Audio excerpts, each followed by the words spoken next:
And welcome to knowledge hub. आज जो हमारा टॉपिक है वो है कोरल रीफ्स। कोरल रीफ्स हमें आज पढ़ना है, ये एक इम्पॉर्टेंट टॉपिक है। हम देखेंगे कि कोरल रीफ्स होते क्या होते हैं। कोरल रीफ्स कहाँ कहाँ पे ये पाए जाते हैं, टाइप्स क्या हैं कोरल रीफ्स के। तो हम शुरुआत करेंगे। कोरल रीफ्स हैं, coral reefs are the colonies of tiny living creatures that are found in oceans। Simply जो पहला पॉइंट है, कोरल रीफ्स जो होते हैं ये छोटे छोटे लिविंग होते हैं। लिविंग, अगर आपसे पूछा जाएगा कि कोरल रीफ्स लिविंग है कि नॉन लिविंग, ये छोटे छोटे लिविंग क्रिएचर्स होते हैं। लिविंग क्रिएचर्स जो ओशंस में पाए जाते हैं। ये नोट करने यानी कि जो नोट करना है पॉइंट आपको वो है कि ये लिविंग होते हैं, छोटे छोटे टाइनी लिविंग क्रिएचर्स, ये ओशंस में पाए जाते हैं। They are the under water structures that are formed of coral polyps. ये जो कोरल रीफ्स होते हैं ये होते हैं अंडर वाटर, यानी कि अंडर वाटर होते हैं, पानी के नीचे रहते हैं, जो फॉर्म होते हैं यानी कि बने हुए होते हैं कोरल पॉलिप्स के। अगर आपसे क्वेश्चन पूछा जाएगा कि कोरल रीफ्स किसके बने हुए होते हैं, तो आपको जो है पॉलिप्स, कोरल पॉलिप्स के बने हुए होते हैं। जो यानी कि ये एक कोरल पॉलिप है, से फॉर एग्जांपल ये दूसरा है, ये तीसरा है, ये फोर्थ वाला है। तो ये जो ये इनका कनेक्ट है यानी कि ये मिले हुए होते, ये होते हैं कैल्शियम कार्बोनेट से, यानी कि जो ये चिपके हुए होते हैं कोरल रीफ्स, कोरल पॉलिप्स जो होते हैं, जो जिनके ये कोरल रीफ्स बने हुए होते हैं, ये होते हैं फिक्स। किसकी वजह से? कैल्शियम कार्बोनेट की वजह से। सिंपली कोरल रीफ्स जो होते हैं ये होते हैं कॉलोनीज में लिविंग होते हैं, ये ओशंस में पाया जाता है, ये होते हैं अंडर वाटर, और ये बने हुए होते हैं कोरल पॉलिप्स के, जो फिक्स यानी कि मिले हुए, आपस में मिले हुए होते हैं कैल्शियम कार्बोनेट से। Calcium coral reefs also regarded as the tropical rainforests of the sea and occupy just 0.1% of the ocean's surface but are home to 25% of marine species। जो ये कोरल रीफ्स होते हैं इनको भी ट्रॉपिकल रेन फॉरेस्ट्स कहा जाता है। जैसे कि मैंग्रोव्स में मैंने बताया आपको ट्रॉपिकल एंड सब ट्रॉपिकल हैं, लेकिन जो ये कोरल रीफ्स हैं ये होते हैं ट्रॉपिकल रेन फॉरेस्ट्स। ये जो यानी कि जितने भी सीज़ हैं इस वर्ल्ड में, उनका ये 0.1% जो है सरफेस ऑक्यूपाई करता है। लेकिन ये जितनी भी मैरीन स्पीशीज़ हैं इस दुनिया में, जितनी भी इस वर्ल्ड में मैरीन स्पीशीज़ है जो सॉल्ट वाटर में या ओशंस में रहते हैं, वो रहती हैं 25% होम होता है उनका कोरल रीफ्स। यानी कि वो कोरल रीफ्स, जहाँ पर कोरल रीफ्स होते हैं वहीं पर 25% स्पीशीज़ रहते हैं। जो कोरल रीफ्स हैं, मैं आपको यहाँ पर एडिशनल बात बताऊँगा। कोरल रीफ्स जो होते हैं ये होते हैं अट्रैक्शन, ये अट्रैक्ट करता है, ये कलरफुल होते हैं और ये बाकी स्पीशीज़ को अट्रैक्ट करता है अपनी तरफ। इसीलिए जो 25% मैरीन स्पीशीज़ हैं वो रहते हैं इन कोरल रीफ्स में। They are usually found in shallow areas at a depth less than 150 feet. जो ये कोरल रीफ्स हैं ये होते हैं शैलो एरिया में। शैलो एक होता है डीप, एक होता है डीप एरिया जो होता है अलोंग कोस्ट लाइन। अगर डीप होता तो अलोंग कोस्ट लाइन, ये हैं डीप। क्या है ये? डीप। ये होते हैं बियॉन्ड कोस्ट लाइन होते हैं कोरल रीफ्स।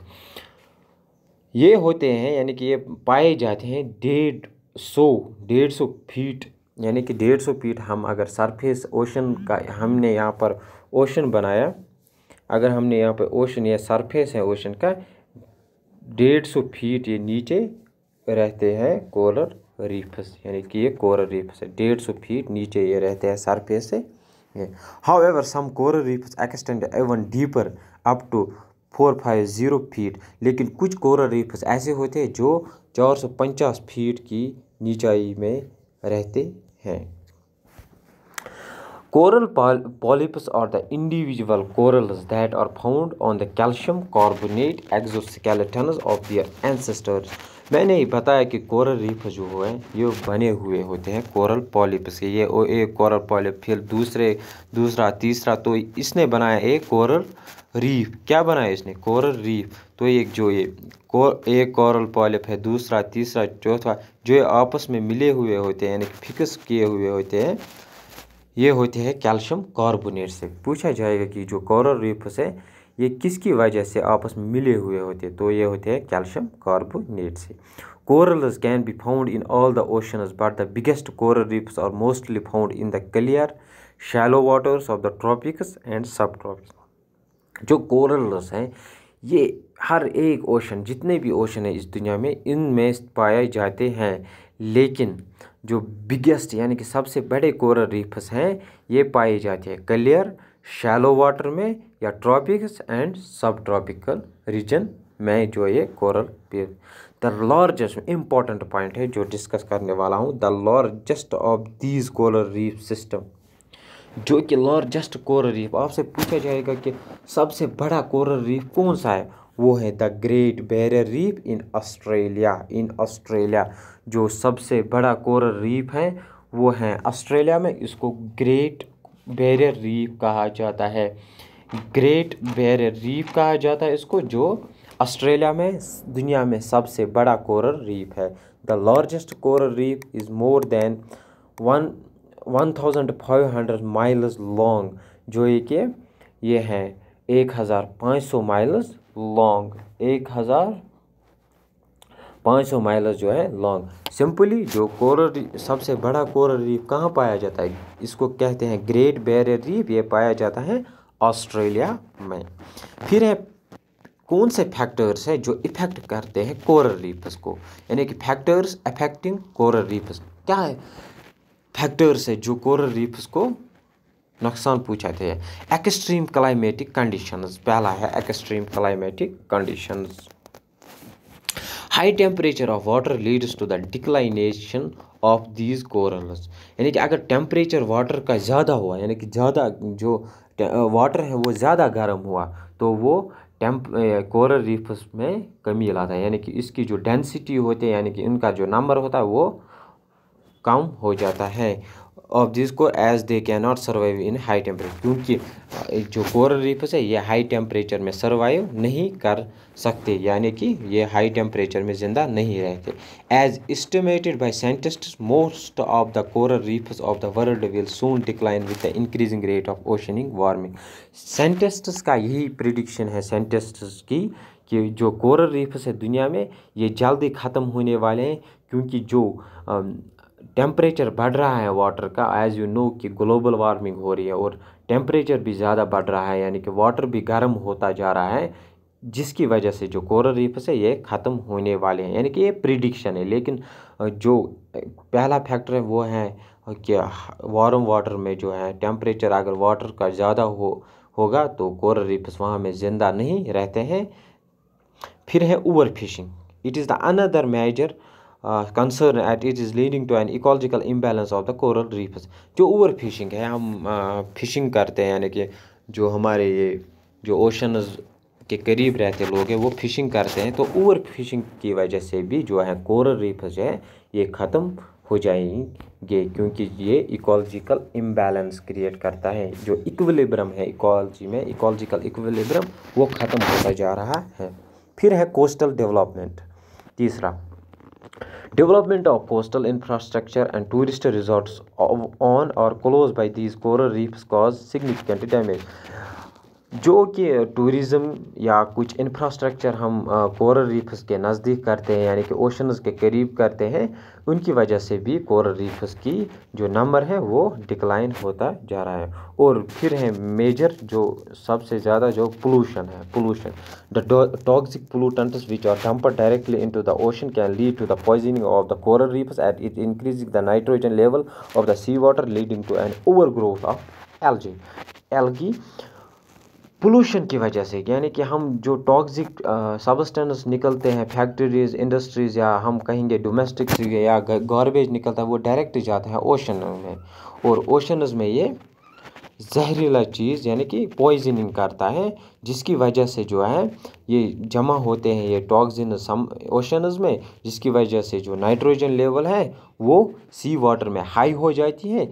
इसकी वजह से जो है एल्गी है एल्गल ब्लूम ज़्यादा हो जाता है, यानी कि एल्गी ज़्यादा ग्रोथ करते हैं, जिसकी वजह से कोरल रीफ्स पर इफ़ेक्ट पड़ता है, यानी कि पोल्यूशन की वजह से भी कोरल रीफ्स पे इफ़ेक्ट पड़ता है। फिर है sedimentation, construction along the coasts and islands lead to soil erosion, increasing the sediments on the river. As a result, it can smoother corals by depriving them of the light needed to survive. फिर और एक fact है जो है sedimentation, यानी कि soil erosion की वजह से जो इंक्रीज़ करता है सेडिमेंटेशन रिवर्स से। तो हमने कुछ फैक्टर्स पढ़े जो इफ़ेक्ट करते हैं ऑन कोरल रीफ्स, जिसमें हमने टेम्परेचर का पढ़ा, over fishing, coastal development, pollution, sedimentation. इसके बाद जो है growth conditions for coral reefs. पहला हम पढ़ेंगे कि ग्रोथ कंडीशंस क्या है कोरल रीफ्स के। The temperature of the water should not be below 20 degree Celsius.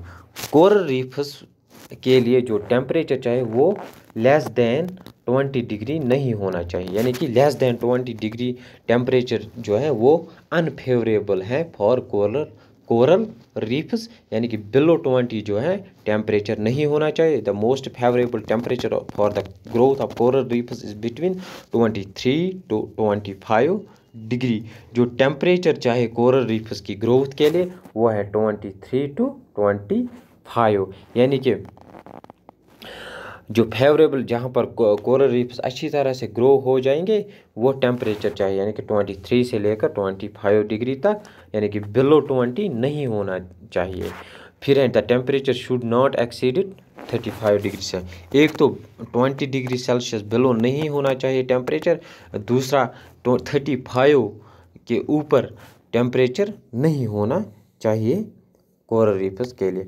Corals can survive only under saline conditions. जो कोरल रीफ्स हैं ये ग्रो कर सकते हैं सिर्फ सैलिन वाटर में, यानी कि सिंपली हम कहेंगे सॉल्टी वाटर में, प्योर वाटर में, या हम कहेंगे फ्रेश वाटर में ये ज़िंदा नहीं रह पाएंगे, यानी कि उनके लिए जो सॉल्टी वाटर या हम कहेंगे सैलिन कंडीशंस होनी चाहिए, जिनको हम मैरीन इकोसिस्टम इनके लिए होना चाहिए। तो ये ओशंस में ही ज़िंदा रह सकते हैं with an average salinity between, जो सैलिनिटी होनी चाहिए वो होनी चाहिए 27 से लेकर 40% तक उनकी सैलिनिटी चाहिए। एक तो हमने पढ़ा कि टेम्परेचर क्या होना चाहिए, फेवरेबल टेम्परेचर है 23 से लेकर 25 डिग्री, तो 20 डिग्री के नीचे नहीं होना चाहिए, 35 के ऊपर भी टेम्परेचर नहीं होना चाहिए। कोरल जो है ये सिर्फ सैलिन वाटर में, सैलिन कंडीशन में ज़िंदा रह सकते हैं। Coral reefs grow better in shallow water having a depth less than 50 metre. जो कोरल रीफ्स हैं ये ज़्यादा ग्रो करते हैं, यानी कि अच्छी तरह से ग्रो करते हैं शैलो वाटर में।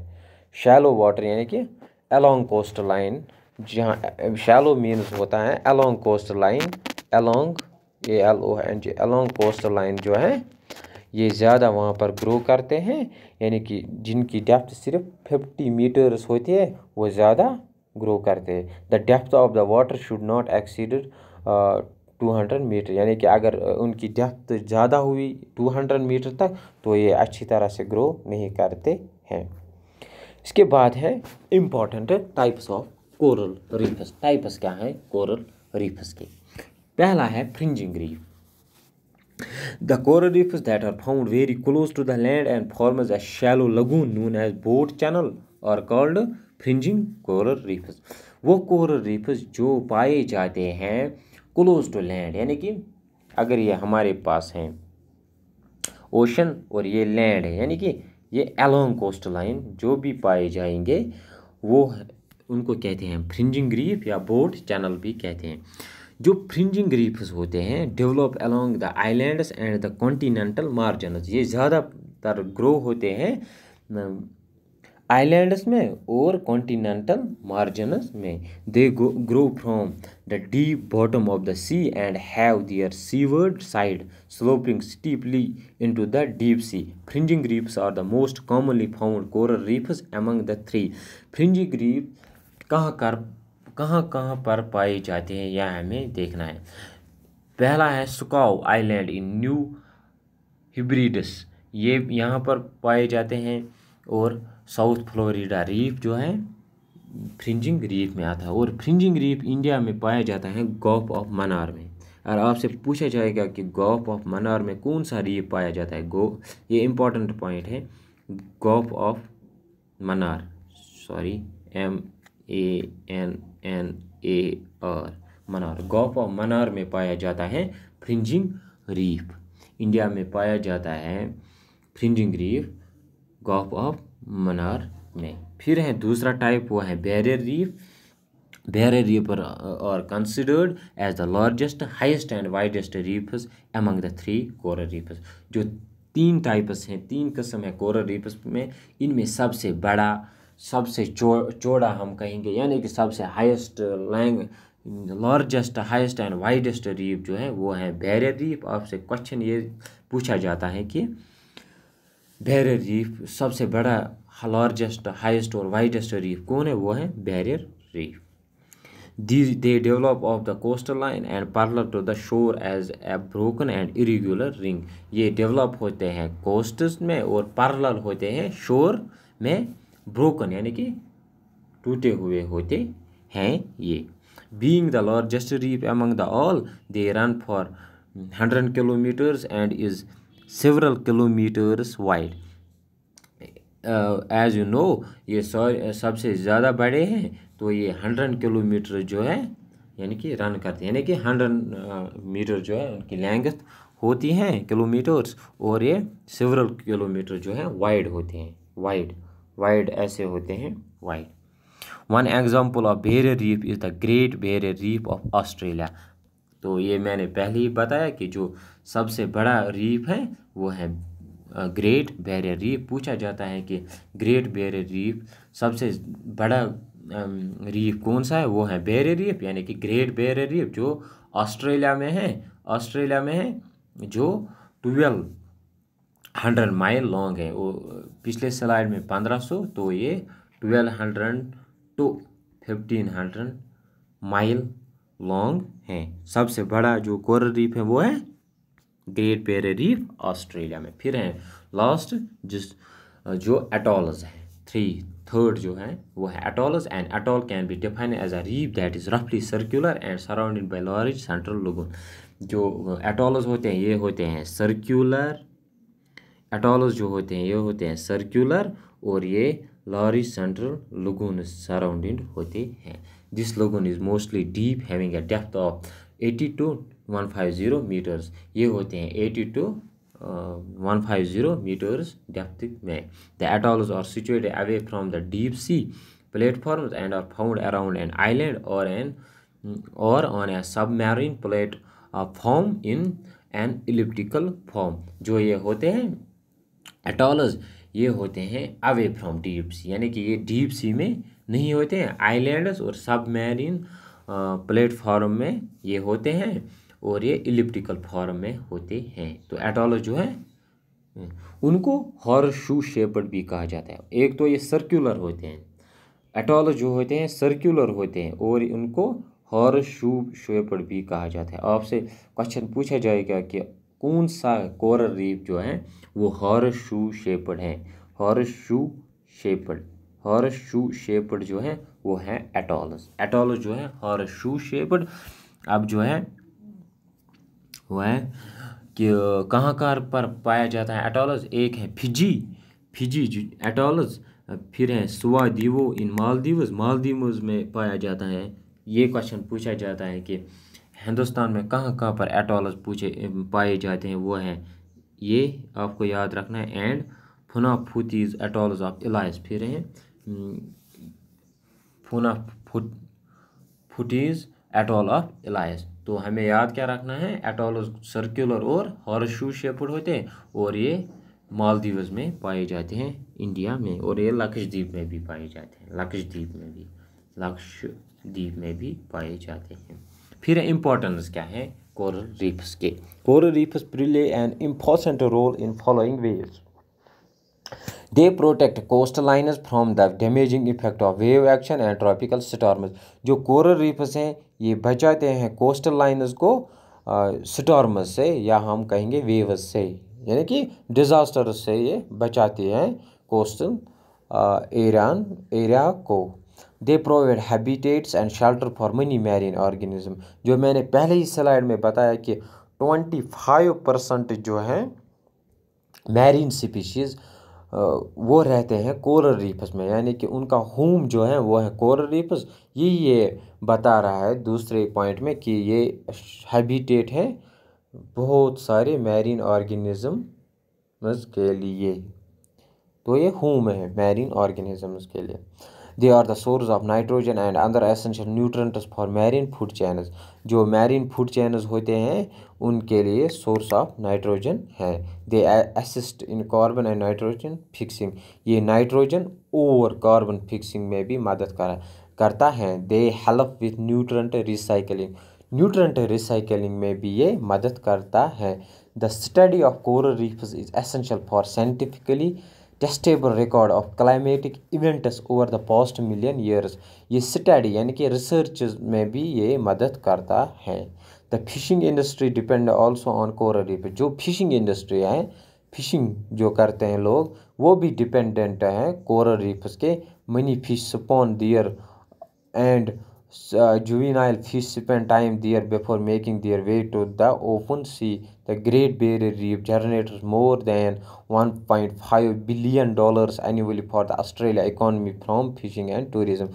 तो ये इकोनॉमी में भी मदद करता है, क्योंकि जो ग्रेट बैरियर रीफ है सबसे बड़ा जो रीफ है, ये जनरेट करता है $1.5 बिलियन इकोनॉमी किसकी? ये ऑस्ट्रेलिया की इकोनॉमी में ये कंट्रीब्यूट करता है $1.5 बिलियन एनुअली। तो ये इकोनॉमी में भी मदद करता है। Coral reefs are also key indicators of global ecosystem health. They serve as an early warning sign of what may happen to other less sensitive systems such as river deltas if climatic change is not urgently addressed.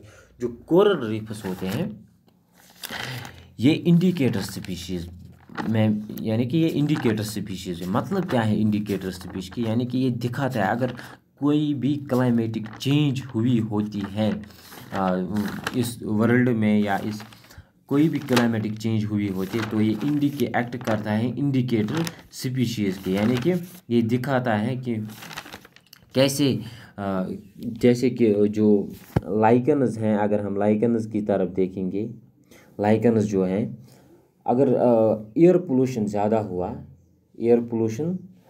तो lichens जो है ये कुछ indications दिखाता है कि air pollution ज़्यादा हुआ है एटमॉस्फेयर में। इसी तरह जो कोरल रीफ्स भी है ये भी दिखाता है कि कुछ क्लाइमेटिक चेंजेस हुई हैं एटमॉस्फेयर में, या हम कहेंगे इस वर्ल्ड में कुछ क्लाइमेटिक चेंजेस हुए जो हमारे लिए हार्मफुल बन सकते हैं। तो ये इंडिकेटर स्पीशीज़ भी एक्ट करता है। और जो कोरल रीफ्स हैं ये फाउंडेशन स्पीशीज़ भी है, ये इम्पोर्टेंट है।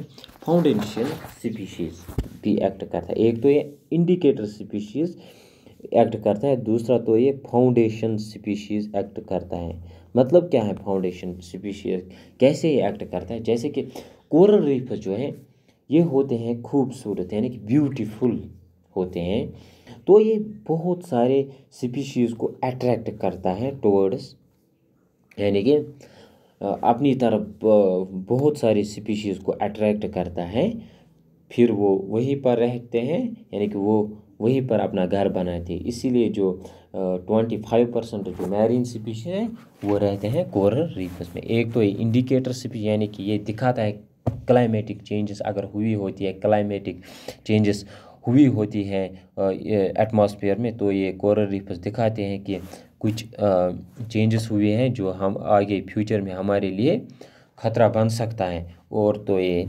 फाउंडेशन स्पीशीज़ भी एक्ट करता है। अब हमें देखना है कोरल रीफ्स इंडिया में कौन कौन से हैं। India has its coast line extending over 7500 kilometre, 7500 kilometre जो है कोस्ट लाइन है इंडिया के। It is due to the sub tropical climatic condition. क्यों है? क्योंकि सब ट्रॉपिकल क्लाइमेटिक कंडीशंस है इंडिया के। There are very few coral reefs India. जो कोरल रीफ्स हैं इंडिया में वो कुछ ही हैं जो हम the major coral reefs in India include. कहाँ कर पर कोरल रीफ्स इंडिया में पाए जाते हैं? पहला है पालक बे भी कहा जाता है या पाक बे भी कहेंगे। तो पालक बे में कोरल रीफ्स पाए जाते हैं। गल्फ ऑफ मन्नार में भी पाए जाते हैं। Gulf of Kutch, Andaman Nicobar islands में भी और लक्षद्वीप में भी कोरल रीफ्स पाए जाते हैं। फिर हम देखेंगे among all these coral reefs जो हमने ऊपर डिस्कस किए, ये पालक और ये रीफ कोरल रीफ्स, इनमें सभी the Lakshadweep reef is an example of atoll while the rest are the fringing reef. जो लक्षद्वीप हैं ये हैं एग्जाम्पल किसके? अगर आपसे पूछा जाएगा कि लक्षद्वीप जो हैं लक्षद्वीप कोरल रीफ जो है ये किसका एग्जाम्पल है? क्या ये फ्रिंजिंग रीफ है, बैरियर रीफ है या एटॉल्स है? तो ये लक्षद्वीप जो है ये है एटॉल्स का एग्जाम्पल। बाकी जो भी हैं वो हैं फ्रिंजिंग रीफ। यानी कि लक्षद्वीप जो है वो है एटॉल्स कोरल रीफ के एग्जाम्पल, और जो बाकी हैं जैसे कि पालक बे हैं, gulf of Mannar, gulf of Kutch, Andaman and Nicobar, ये हैं फ्रिंजिंग रीफ के एग्जाम्पल। फिर पालक बे है situated in the north east coast of India. Palk Bay is separated from the Gulf of Mannar by the Mandapam peninsula and the Rameswaram island and is centred on 9 degree 70 north and 79 degree 15 the one fringing reef is the पालक बे। फिर ये पालक बे के मुतालिक इसने कहा है, तो पालक बे जो है ये फ्रिंजिंग रीफ है, ये सेपरेट हैं। यानी कि पालक बे हैं और ये गल्फ ऑफ मन्नार हैं। ये दोनों जो कोरल रीफ हैं ये सेपरेट हैं किसकी वजह से? मंडपन पेनिनसुला की वजह से और रामेश्वरम आइलैंड की वजह से। फिर है गल्फ ऑफ मन्नार जो कि situated around chain of 21 islands. जो ये गल्फ ऑफ मन्नार है इसमें 21 आइलैंड्स हैं। The Gulf of Mannar lies between Tuticorin and Rameshwaram at a stretch of 140 kilometre. These 21 islands fall between latitude जो है latitude उनका जो the Mannar barrier reef which is 140 long and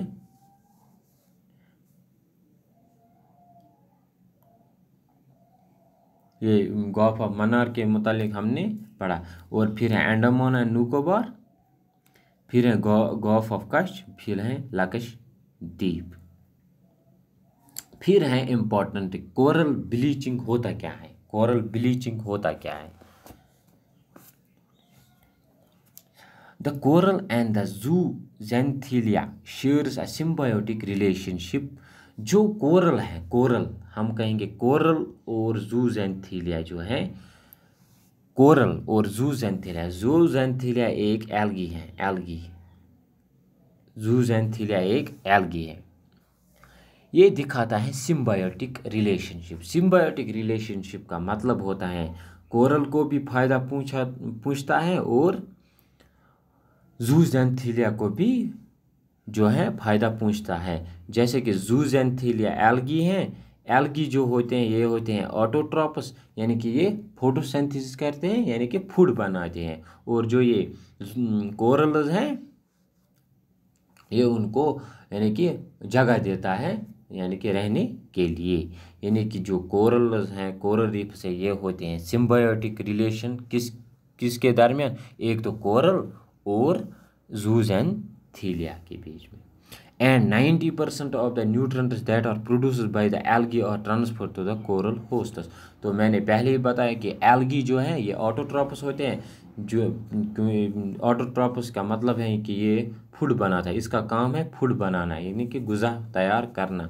तो जो 90% न्यूट्रिएंट्स प्रोड्यूस होते हैं एल्गी से वो ट्रांसफ़र होते हैं कोरल्स में, यानी कि जो एल्गी है ये देता है फूड कोरल्स को, और कोरल्स जो है ये शेल्टर देता है यानी कि जगह देता है रहने के लिए एल्गी को। But this relationship gets effected under severe environment stress which cause the loss of symbiotic algae. फिर कुछ क्लाइमेटिक कंडीशंस या इन्वायरमेंटल पोल्यूशन होते हैं जो हमने पहले ही डिस्कस किए, जैसे कि क्लाइमेटिक कंडीशंस, पोल्यूशन हमने पढ़ा या सेडिमेंटेशन पढ़ा।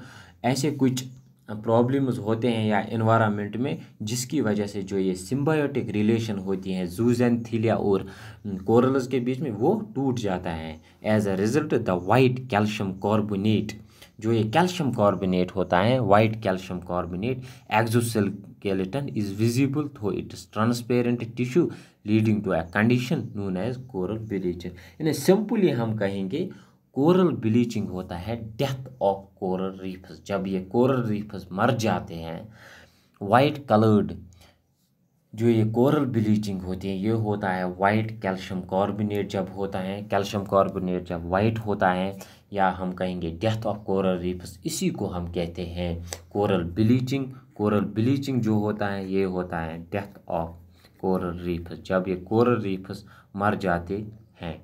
हाँ, कैसे ये कोरल रीफ्स की डेथ, मैंने पहले ही बताया कि एल्गी और कोरल जो होता है ये बनाते हैं सिम्बायोटिक रिलेशन, यानी कि ये एक दूसरे पर डिपेंडेंट होते हैं। लेकिन कुछ इन्वायरमेंटल फैक्टर्स की वजह से जो हैं ये कोरल्स और एल्गी आपस में यानी कि ये टूट जाते हैं, यानी उनका जो सिम्बायोटिक रिलेशन होता है वो ख़त्म हो जाता है, जिसकी वजह से उन कोरल्स की डेथ हो जाती है।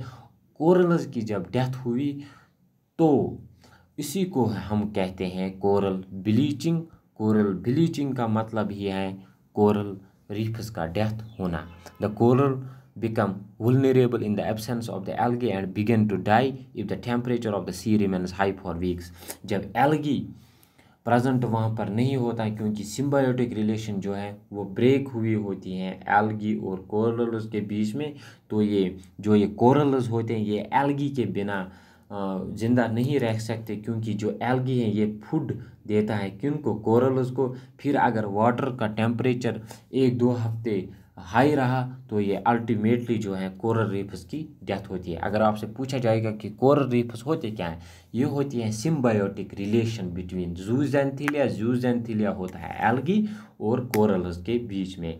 अगर ये सिम्बायोटिक रिलेशन अच्छी तरह रही तो को ज़्यादा कोरल्स जो है डेवलप ग्रो होने लगेंगे। अगर ये सिम्बायोटिक रिलेशन यानी कि कुछ इन्वायरमेंटल फैक्टर्स की वजह से टूट गई ये सिम्बायोटिक रिलेशन तो ये कोरल रीफ जो है मर जाते हैं, जिसको हम कहते हैं कोरल ब्लीचिंग, या हम कहेंगे वाइट कैल्शियम कार्बोनेट जो होता है वाइट होता है ये, फिर ये मर जाते हैं। फिर एक कुछ पॉइंट जो मैं आपसे डिस्कस करूँगा, जो एल्गी होता है ये होता है वाइब्रेंट कलर होता है उनका, एल्गी का होता है वाइब्रेंट कलर। आपसे पूछा जाएगा कि कलर कौन, मैंने पहले बताया कि जो कोरल रीफ्स होते हैं ये होते हैं ब्यूटीफुल, यानी कि उनका कलर बहुत खूबसूरत होता है, ये अट्रैक्ट करते हैं स्पीशीज़ को। किनका कलर होता है, ये होता है एल्गी का, एक्चुअली एल्गीज का ये कलर होता है। और जो कोरल्स होते हैं ये होते हैं कलरलेस, कोरल्स होते हैं कलरलेस। कोरल रीफ्स जो होते हैं उनके पास होता है कोरल शल विच और कैल्केरियस यानी कि कैल्शियम डे। कोरल रीफ्स जो होते हैं, कोरल रीफ्स उनको होता है कोरल शल। कोरल रीफ्स के होते हैं कोरल शल, SHELL शल। कोरल शल होता है कोरल रीफ्स का, जो होते हैं कैल्केरियस यानी कि वो होते हैं कैल्शियम रिच। कैल्केरियस का मतलब होता है कैल्शियम उनमें ज़्यादा होता है, कैल्केरियस होते हैं ये कोरल शल।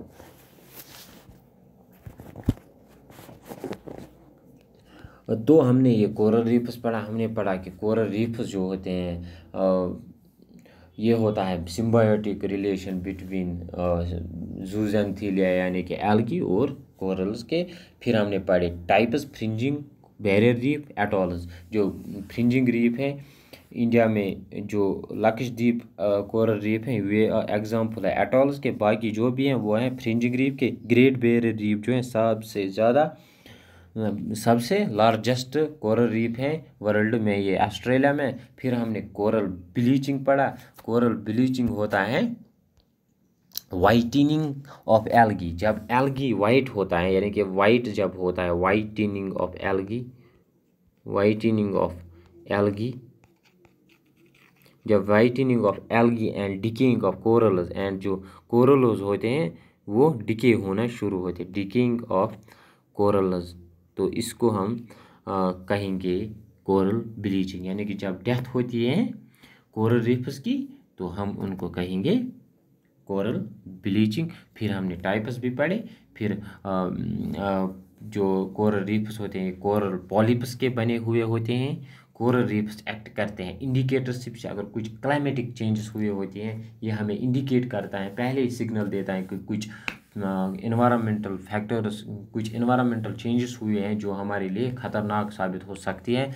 और ये अट्रैक्ट, यानी कि अट्रैक्ट, कुछ स्पीशीज़ को अट्रैक्ट भी करता है टुवर्ड्स देमसेल्व्स। तो वीडियो को बीच बीच में पॉज कीजिए और नोट कीजिए कोरल रीफ्स, जो भी आपको पॉइंट दिखता है कि मुझे ये नोट करने की ज़रूरत है, वीडियो को पॉज कीजिए और जो पॉइंट्स हैं उनको नोट कीजिए। Thank you for watching. Channel को सब्सक्राइब कीजिए, वीडियो को शेयर और लाइक कीजिए। Thank you for watching. Have a nice day.